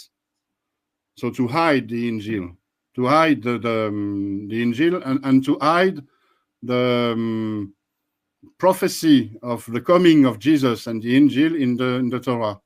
And this accusation of the Jews being disbelievers is all along the Quran. The Jews are disbelievers, they are coverers of the good news because they cover the fact that Jesus is the Messiah. So you see here we have a very coherent verse if you look at it with an historical explanation, and a completely ununderstandable verse if you look at it with the Islamic narrative lens. Yes, the Islamic narrative is just, we see a lot of the contradictions that happen in the Quran. They're actually not real contradictions. It's because there is a verse that was talking about something basic, like basically Jews and Christians, but then they have put Mohammed with the Quran, with Islam, and then the whole thing breaks. And then we have a huge contradiction. When we remove that is when we start to see, no, hang on a minute, what would these people be understanding from these words? And normally you have just a handful of options. Islam just breaks the Quran entirely. So just a warning for people listening, if you're doing this research, make sure that you don't read Muhammad where he's not. Otherwise, well, you're just reading the tafsir. And the other ones, 289, the same. And when there came to them a book from Allah, confirming that which was with them. So this is talking in the past tense. This will be, I suppose, I think I checked, exegeted as, well, that is the Quran, and it came to them, and they didn't believe. And it's like, no, this is would be talking about the Injil, confirming what they had. But they have to put in here that it's all about Islam when it isn't. Oh, and Odon, as well, to follow up when you said about the disbelief, yes, and another theme that appears a lot is actually what you said about the signs, when they say they lied about the signs from God. Yeah, that happens in the Quran quite a few times. So it looks like people were basically trying to make sure that Jesus wouldn't fit in prophecies and things like that. So, and you know that the word for signs is the same as the word for verses. Yeah. And Murad actually has an interesting view on that word, saying that the original understanding was something physical, that it was not supposed to actually be a verse. But I don't have a view on that. He said that according to his research, a sign would be something that they see, but in this verse, I wouldn't know how to fit that in. So probably a little bit more of research on that before I can go one way or the other. And then the last verse, again, we have the same thing. And when a messenger from Allah came to them, confirming that which was with them. Maybe I need to do a show where I look at all of the places where it says that a messenger confirming what came before it, and it's been exegeted as that is Muhammad, because I could guarantee now every single time will be Jesus. If it is a messenger, if it is a book, it will be the Injil, unless it is very obvious in the verse that is talking about, I don't know, an angel or something like that. It will generally be all about Christianity. I was thinking that there is something else in verse 89. It's supposedly, according to the Islamic narrative, a book, a scripture, came to the Jews. So the Jews were given a physical Quran that confirms that which was with them. This cannot be. There was no physical Quran during the time of Muhammad, according to the Islamic narrative. It was not written down. So here we have a blatant contradiction. The Quran contradicts the Islamic narrative. There never was any scripture, any Islamic scripture, any Quran given to the Jews. You see my point? Yeah, actually, maybe I should check just in case that one, the exegete, it says that it is the Injil, but I don't think so. If it says the book from Allah, I think this is going to be understood as it was the Quran. So I can't remember the tafsir. I try to avoid it whenever I can. You're right. Also, it's in the. It was not written. Muhammad is speaking with people. This is something as well. It has to be the Quran here. I understand that it can be understood as the Injil. When you talk about the book that came to them, but it has to be the Quran. Otherwise, the disbeliever argument wouldn't make sense. You see, in order for the disbeliever to disbelieve, they have to, according to the Islamic narrative, they have to reject Muhammad and Islam and the Quran. The disbelievers, according to the Islamic narrative, they are not disbelievers because they disbelieve in the Injil. They are disbelievers because they disbelieve in Islam, in Muhammad's message. You see my point? Yeah, I see your point. I'm actually very quickly. Actually, Lloyd, maybe, I don't know, if do you have any good tafsirs that we can just have a look, just to have fun with I'll have that a look one? also. Don't have... Tafsir of 289. Yep. And let's see what it says. Just in case that the very previous verse is talking about the Injil, but if it says a book from Allah, I would say it's most likely going to be about the Quran, and then we can have fun with that one. 289, right? Yeah. Here we go. So now we need the tafsirs. Here we go, all of them. Which one do you want? There's a whole bunch. Wait. Well, any that will say what is the book from Allah? Yeah, it talks about Muhammad here. You see? A book from Allah, from God, book from God. Oh, look, confirming what the second one it says. The first one says it's about the Quran. This is the Quran. Yeah, okay. Excellent. So thank you, Lloyd.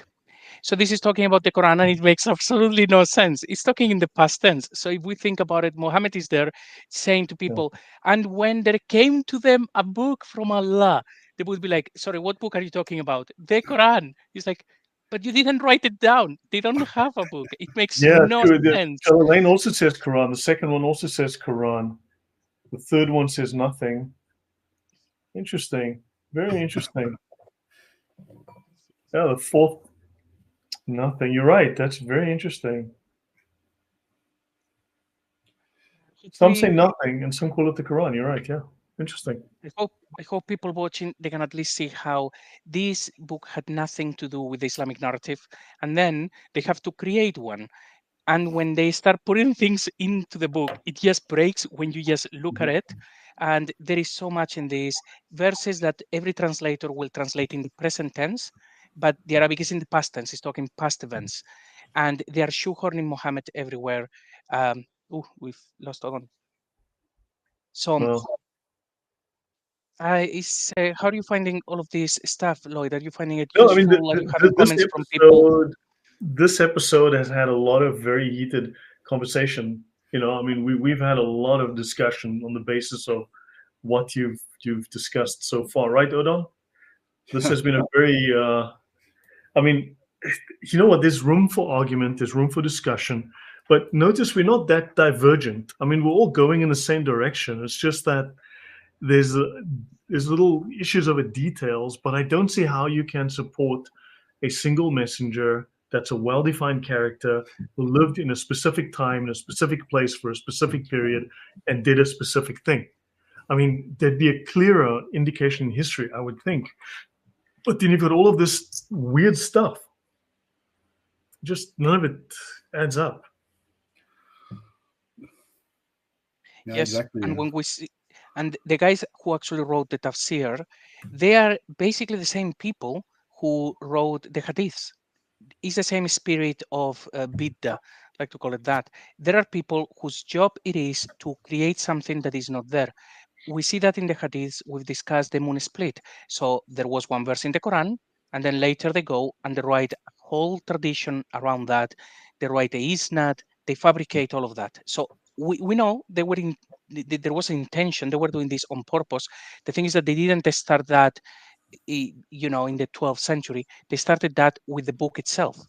They just try to write a whole different narrative, and we can see that in the hadiths, we can see it in the Quran, Mhm. and as we can see, well, the character of Mohammed is not in the Quran. The Quran contradicts Islam. Don't you find this kind of interesting, or I don't know if wonderful? The book of Islam contradicts Islam entirely. Yeah, I guess the Quranic dilemma still stands very strongly. Oh, Adam says, you know what? You know what? Adam is very smart, and he just said you're an Islamophobe. You guys are all Islamophobias. Adam, would you like to come up for 5 minutes? We'll probably wind down slowly. It's getting late. What do you think? But Adam, if you'd like to come up, here's the link in the chat. If you want to add anything, if you can take us on, if you dare.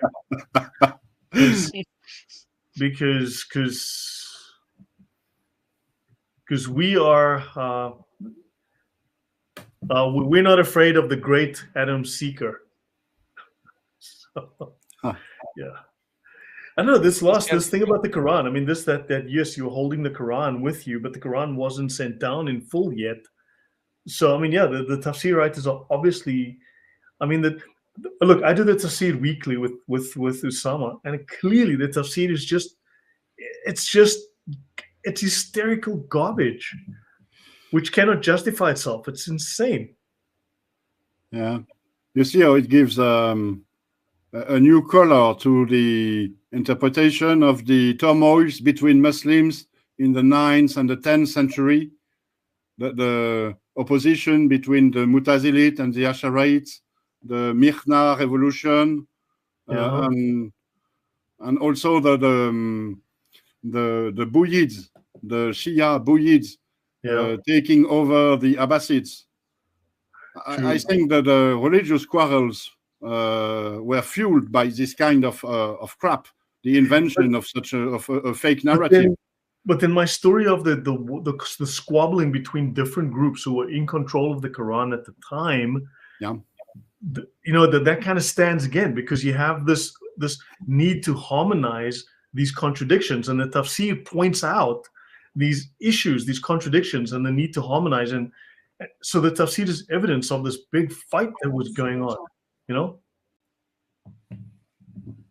Hello, our favorite Murtad. Assalamu alaikum, ya Habibis. You are so Islamophobes. What are you doing? This is the month of the Islamophobias. I have to tell the world, everyone is Islamophobes. I'm officially changing my name to Max Islamophobia. Alhamdulillahi Rabbil Alameen. That is why I don't like you guys. Allah says in the Quran, you are like dogs. If we put weight on you, you pant. If we don't put weight on you, you still pant. So you are like all panting dogs. Alhamdulillah Rabbil Alameen. I'm going to take beer. I am so sad hearing what you say. I need to take beer. Take beer. Well, Adam, very nice actually speaking with you again. I think after everything that we have been showing here and discussing with Lloyd and with Odon, I think it's fair to say that if we think that the Quran says one thing, it probably doesn't, because the whole thing is a mess. Yeah, this Mashallah. is... Adam, did you see this last one where they say that the book that is in your hands, in the tafsir it says the book that is in your hands is the Quran, but the Quran wasn't written yet. Exactly. So then, it makes no sense. The tafsir is, upside down and backwards, and then this whole Quran is clearly not telling the story that. Anyway, your thoughts? I mean, So the book is in your hand is Surah Baqarah, ayah number 1, right? Ayah number 2. Dalikal kitabu la rayba fi. That is where it comes from. So you need to understand that zalik does not mean this, it means that. There is a word called this is in Arabic, it's haza. And it has been used in the Quran multiple times. So every time you will look into this verse, this, I've done this so many times, man. It's just unbelievable. So let me do this, Quran.com, and we will do this, and then you will see how many times it has been misinterpreted. So if you this means that, I have done a video called this means that. Have you seen that? Alika. sounds familiar, but I know about the argument because an Aramaic speaking friend of mine explained me. He explained me that the second verse of the Surah 2 already contradicts the Islamic narrative. This is the book about which there is no doubt. It actually means that. It's not the Quran. He told me when you go to a store and you want to buy a bottle of milk, you ask the guy, give me a bottle of milk. The guy takes one bottle and you say, no, the other, Valika, the other bottle. So in Surah 2, this is the other book about which there is no doubt, a guidance for those conscious of God, which means there is a previous book, which is the Torah. Exactly. And if you read the Ibn Kasir and Qurtubi of this verse, they actually says here Allah is referring to that, which means the Torah and Injil. Yeah. The Torah and Injil. So both. And then Ibn Kasir adds Torah, Injil, and Quran. And Quran. So he adds and Quran as well in it. So this is how bad it is. If you look at it, it's so destructive. They don't even know what is happening. And they have to, because they know this is the verse which came right after Hijrah, right? Alif Lam Mim, Zalikal Kitabu La Rayba Fi, right? Supposedly. Supposedly, yeah, as they claim. The very first Medinan verses. Yeah. And at that particular time, Quran is not even a book, obviously by default. Yeah. It's just 90 chapters that has been revealed. So, sorry, not 90, it's 50 something, 50 odd. And they haven't been written yet. So it's and not it hasn't been written. It's not a book. It's just written in some parchment here, there, some bones, some etc. So what is remaining then? So, you know, if you go to the tafsirs of these books, it is very, very silly because they actually says here, that means this. Yeah. Here, so I'll go to altafsir.com. Let me go there. I wonder, why do scholars, the academics, the Harvards, the whatever, why are they not saying, look, guys, this is garbage. Clearly, here are the problems. Let's just lay them out. Someone please explain them. Come on, let's do a live debate. Explain these problems. And they could solve all of this like that. They say it behind closed door. They say it behind closed door. But they won't ever say it publicly because that will ruin their career. Wow. I'm shocked. So, I'm really shocked. Yeah. Let me share my screen. I'll show you. Sure. I understand. Let's proceed. There you go. Okay. This is altafsir.com. Okay. This is altafsir.com. Let me zoom in a little. No, let's see here. It says, Ta'wil qawlu ta'ala, Zalikal kitab is hadal kitab. That book is this book. Yeah. It is a challenge to reason. How can you be a reasonable man when you are forced to understand the contrary of what is literally written? This is the English translation by Google, and it says the interpretation of God Almighty's statement, that is the book, is this is the book. A better translation would be this other book, that other is the book, this is the book. So that other one is the book. this is the book. So let's go back. This is Tibri. Let's go to Al-Tibrisi. No matter how many you actually read, it will actually say something similar. Tibrisi, let's see. Okay. Okay.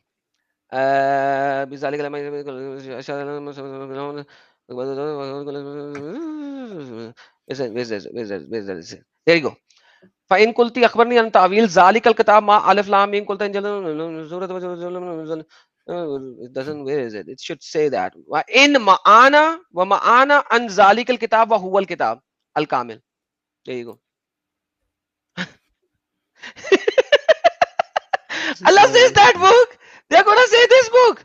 And then إن يكون الكتاب صفة ومعنى هو ذلك الكتاب المعدود إن يكون ألف لام ميم خبر معروف and etc. They're talking about the ألف لام ميم and etc. And then Tanzilul Kitab. Now he removed the word Zalika from here. There is another Kira where Zalika is not even present there. Means there is another Arabic Quran in which the word Zalika is not there. It's Tanzilul Kitab. So you will go pages after pages from the Arabic scholars, and it will actually say you something similar. Qawlu ta'ala, Zalikal Kitab, Fafiya Masail. There's so many Masail. Zalikal Kitab, why is it sent Zalikal Kitab, and etc. And then it says that it is Hadal Kitab. Hadal Kitab means this book. So that book means this book. And then some people says because it is Zalika, so it is the Torah or Injil. Torah or Injil in it. This, like, imagine this guy for one verse, Zalikal Kitabul La Raiba Fi, one single verse with 5 letters in it. He's writing over 10 pages. There's Mazid means more.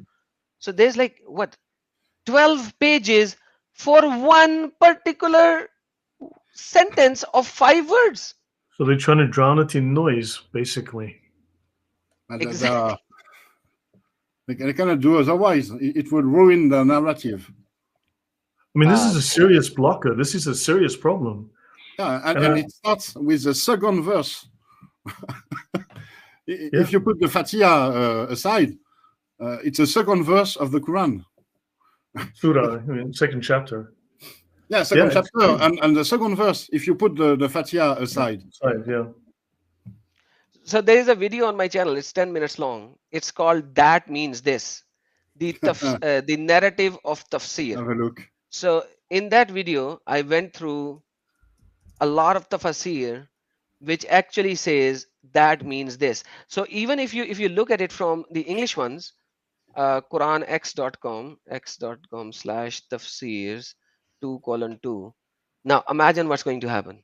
In English, they cannot do something like that, right? You think. They removed that? Okay. That meaning this. That meaning this. Yeah, here meaning there, she meaning he, me meaning you. I mean, it's like, yeah, whatever. Well, probably, I mean, if this begins with that means this, then when they tell you the messenger means Mohammed, of course you're gonna believe it. They started the book in that manner. They say the book, and it's very clearly the Injil, but they will say no, that means the Quran. So they basically just it's like a blank book, and they just tell you a completely different meaning of everything that is in there. This is hilarious. Oh, hilarious! There's so many hilarious things. So let me do this. I'll show you.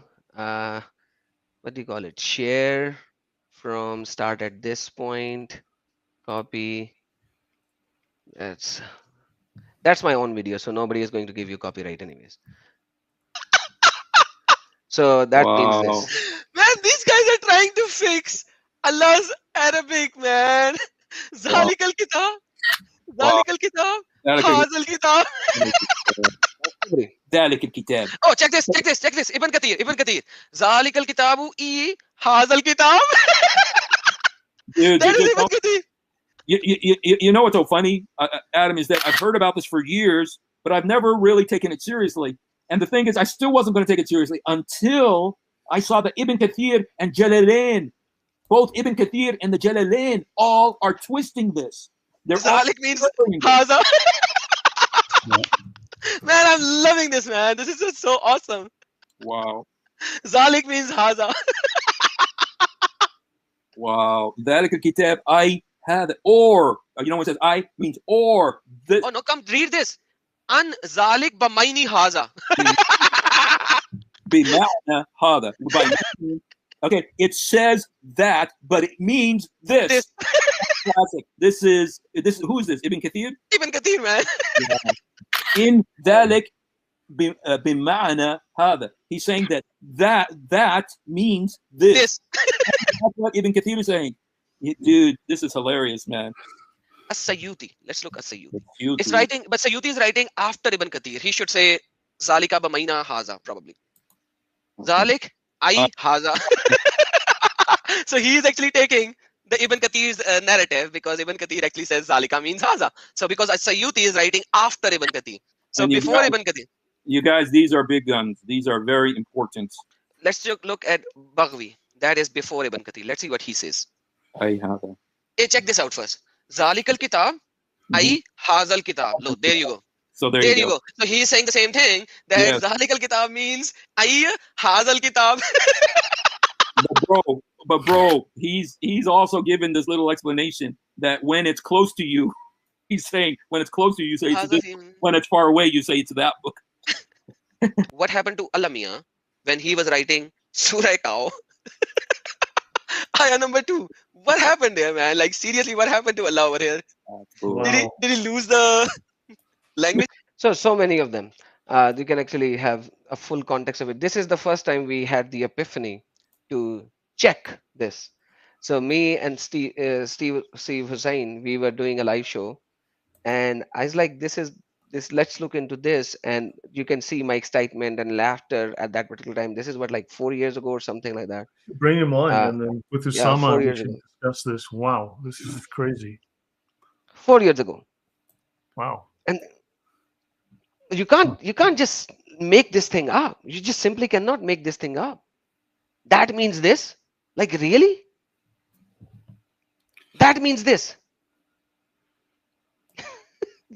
Unbelievable. And any Muslim, if you ask them, they would tell you the Quran is the very clear book in very clear Arabic that needs no interpretation, no explanation. And if you read it, it makes no sense. And then you go to the tafsirs and they tell you absolute nonsense. Incredible. This is one of the reasons why I believe that the Quran that is mentioned in the text is not the Quran. Because this Quran that is mentioned is supposed to be written in clear Arabic, and obviously the Quran is not. So it refers to another book, another lectionary. This is the only way the Quranic text can make sense. Wow. Then where is the pure Arabic Quran? That's a good The question. pure Arabic Quran, so it's another book which is written in clear Arabic, which is a lectionary, which has excerpts from the Kitab, from the Holy Scriptures, from the Torah and the Injil. And it is described within the Quran as being another book. Not the Quran itself, but another like book. a decay or something of that region? Excuse me, Lloyd? So potentially like a Didache or something of that region. A Didache, excuse me, I didn't get you. The Didache, you know, the Didache, Didache. Oh, yeah, okay. Something like Not that. the Didache. Okay. No. It's described as being a lectionary. The lectionary. Quran means lectionary. Kriana. Okay. Yeah, it's what I explained in my book. But if you look at all the description of the Quran within the Quran, so it's written in Arabic, it's written in clear Arabic. There are other Quran in other languages, but this one is the real Quran. If you look at all of them, you realize it doesn't talk about the Quran, the Islamic Quran, but it talks about another book. It refers to another book. Right. Well, this is a what that mess. means It's getting. then, what it means is that this book that we now have actually abrogated the Quran. There you go, or a sheep ate it, one of the two. Exactly. Yeah. Yeah, I should wind down in a few minutes. It's getting late here. But How wow, do I this unshare? How do I you have, unshare? what was that, Adam? How do I end share? Oh, there you go. Oh, there you go. Yeah, sorry. Yeah, so JC, you've just caused a lot of problems now. You've opened up a bottle of worms here. You know what I'm saying? Well, what you are welcome. Uh-oh. Yeah, this is just a can of worms you've opened now, and now it's caused more problems for us. Yeah. Well, if there is one thing that we have learned today is that we are actually not reading the Quran because the Quran was already destroyed. So we are reading the text that abrogated the Quran, and we're still trying to make sense of it. And it takes a village to actually get there. But one verse at a time, we will get there within our lifetimes. Yeah. I mean, look, I do believe we can reverse engineer it. If a human designed it, a human can reverse engineer it. That's not a code, What we are man. doing. Say, Adam? I said that's not a code. Like, how can you reverse engineer? This is what I try to do in my book. I haven't reverse engineered the whole of the Quran, but I have explained something like 100 verses, key verses. Okay, Yeah, I obviously definitely missed the first part of this live stream because I was doing another live stream on my channel. If Yeah, no, obviously Usama was later. here with us as well, because Usama, I'll tell you, Adam, Usama at first was very skeptical, but then he told me, hey, I'd actually want to do another episode with you guys, because now he's hooked into this, and now he's kind of, buying the idea that we're presenting it, the way we're looking at this, trying to reverse engineer how the fiction was created, This is so crazy. I need to rewatch this. I mean, I need to watch it, not rewatch it, because I wasn't here.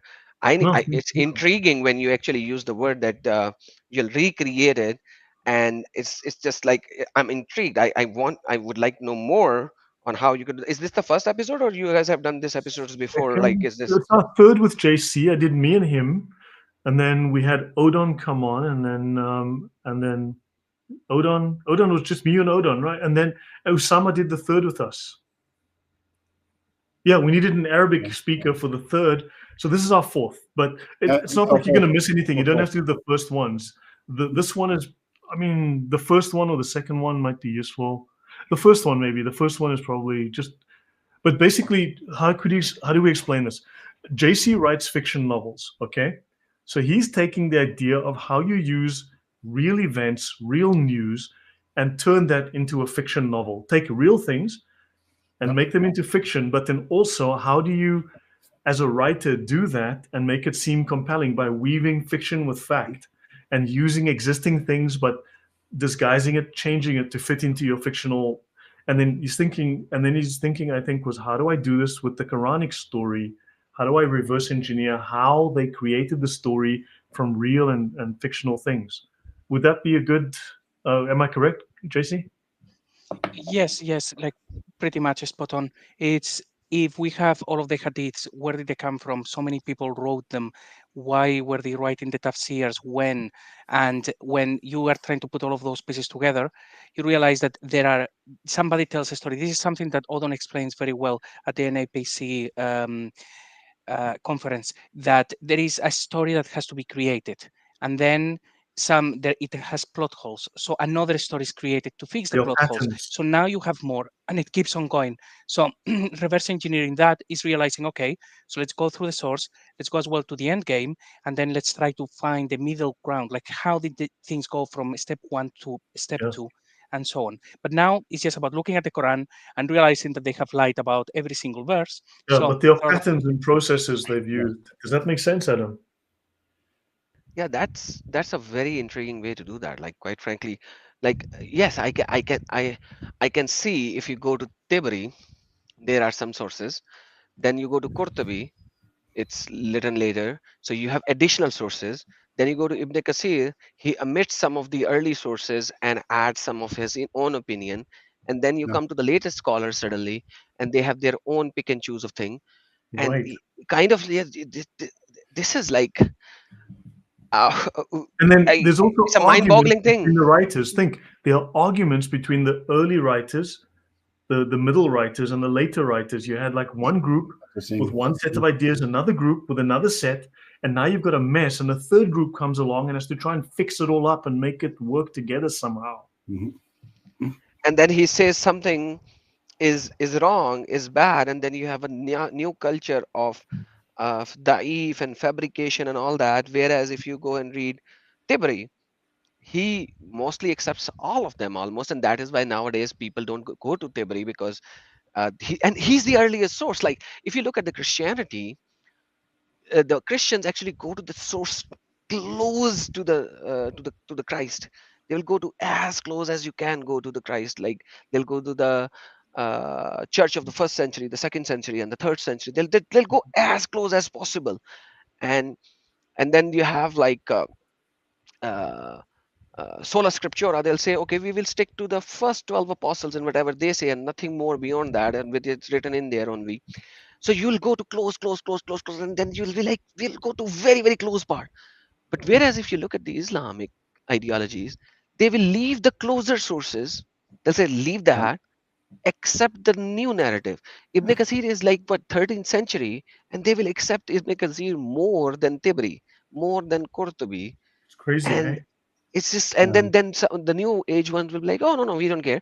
We'll go for the 19th century or 20th century source or 21st century source. That is just like unbelievable. They don't go closer to the source; they go away from the source. So yes, this is what Patricia Krohn explained in her article. What do we actually know about Muhammad? She found it very odd that the later the writer, the more details he has.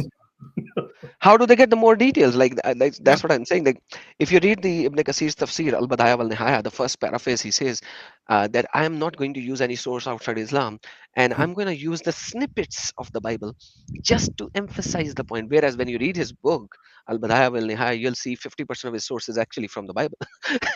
Exactly, Ibn Kathir. But can someone fund us to take Yasser Qadhi's class to get all the answers? Because if you take Yasser Qadhi's class, you'll understand everything.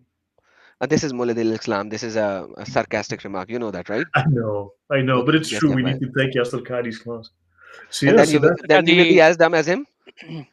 I must say, actually, now, because just we mentioned Yasser Qadhi, as much as I appreciate you, Adam, and so many Christian apologists, the best Christian apologist on planet Earth is Yasser Qadhi. He has actually taken more Muslims out of Islam and into Christianity than anybody else. Truth. This episode goes on. That is so good. That is so good. And people are abusing Yasser Qadhi left, right, and center. I have a couple of videos on it where like 4 or 5 of the Muslims are but like he's the one who actually says a lot of things in true face rather than lying in deception. He's the one who actually started the holes in the narrative game. He's the one who actually exposed the Dulkarnain going to the 2 mountains and building a wall, and he said, like, stop saying this is the wall of this and wall of that, we can't find this wall, so on and so forth. He exposed so many things. It's unbelievable. He's the one who actually exposed the age of Aisha far more than anybody else. Like, no matter you pick any topic, he's actually true to his words, like most of the time, not all. Remember, not all. We're proud of that. Yeah, and that proud of that was, and then again, he's the one who actually stated for the very first time Islam spread by sword. You know that, right? He said every single area at that time were spreading by sword, and if we spread by sword, so what? Like, there was no dire need for using sword against Tabuk and going to the fringes of Iran, Persia, and etc., except to spread Islam, and they use the sword because that's Quran chapter number 9 verse number 29. There are a lot of videos to unpack in him. Yes, he adds some sugar coating in it. That's like, I think it's needed. Like, obviously he has to do something to protect, but yeah, he's the one who exposed it the most. Yeah, but I think things are moving very fast. So guys, I should call it an end. It's a bit late for me because I need to do some things still. And hey, just to let you know, I've been running another show on lying in Islam. I showed your presentation, one page of your presentation 2 weeks ago, and then everybody was so annoyed and agitated about the lying. And now I'm doing another show with the Finding My God guy, and we are doing all of it not through the presentation but the actual books now, so that everyone will know. So that your presentation on lying in Islam is the best thing that has been created to bring Muslims out of Islam, and I'm telling you Thanks, that. And man. I've said Appreciate that it. I used this presentation in my Urdu channel as well, like a year and a half ago. And this is a presentation that is just insane. Appreciate it, man. Well, just send people our way, and yeah, thanks, man. Good to hear it. I'm glad it's helpful. I'm glad it's doing good, and yeah. Well, if you want to do something another time, of course. So look, the next time we do a show like this, maybe Adam, I'll reach out to you. I'll let you know, and see if we can coordinate. You know, it's hard to coordinate many people, but I mean, this is an ongoing discussion we're having, and I think it's JC. Today, you lit a lot of fires, man. You really set off a bunch of firecrackers tonight. You know. I'm glad to hear. I did actually leave most of the slides out. I thought we were going to have more time, but then I slowed down. But anyway, I have that for the next time. It's going to be a big one. Yeah, so let's maybe do next Friday. What do you guys think? Do you want to do like next Friday? Would that work? Next week, you mean? Yeah, next week. What do you guys think? Next week, Not Friday? tomorrow. Not tomorrow. No, I'm not available. But in a week, so on the 14th. What do you guys think? 14th? Okay with me. Yeah, Adam, if you're free, let us know. I'm going to invite. Yeah, Fridays are little difficult for me. I can do Thursdays and Tuesdays. Fridays are a little difficult, but I will try Thursday. to make up. We can do Thursday. What do you guys think? Thursday? Thursday next week is also okay with me. Next Thursday actually sounds good. If it's Thursday, then we can. Then I can coordinate. I'll speak to Usama as well in advance. Okay. We'll try and get this, because this has been fascinating. So yeah, we should call it a night here. Unfortunately for me, I'd love to go on, but I mean, this has been great. Thanks for joining, Adam. Oh no, thank you so very much. You just gave me another subject to learn, and I will definitely rewatch this video. And next time I'll bring up questions for JC and put him on a hot seat. Yes, baby. Do it. You know what? This is great, because Usama was skeptical at first, and then Usama, after the show, he called me and said, "I want to be on the next one." You know, so because he's thinking he says this is a fascinating way of seeing the Quran. It's a whole new way for him as well. Yeah, for me as well, because like I've never thought of this subject in this manner, the way JC is explaining, and you guys have explained it to me in the last 10-15 minutes. It's just fascinating to look at it from this perspective, and then actually recreating the original story and going back to the origin, because there are like so many stories for one single verse. Like each and every single verse in the Quran actually gives you like tons of stories. Like this is such a silly things. Like even the hadiths have explanation on them. For example, the hadith of the Muhammad's donkey, you know, there are explanation of the donkeys of Muhammad. Like, I mean, there's the tafsir of hadiths. Don't forget.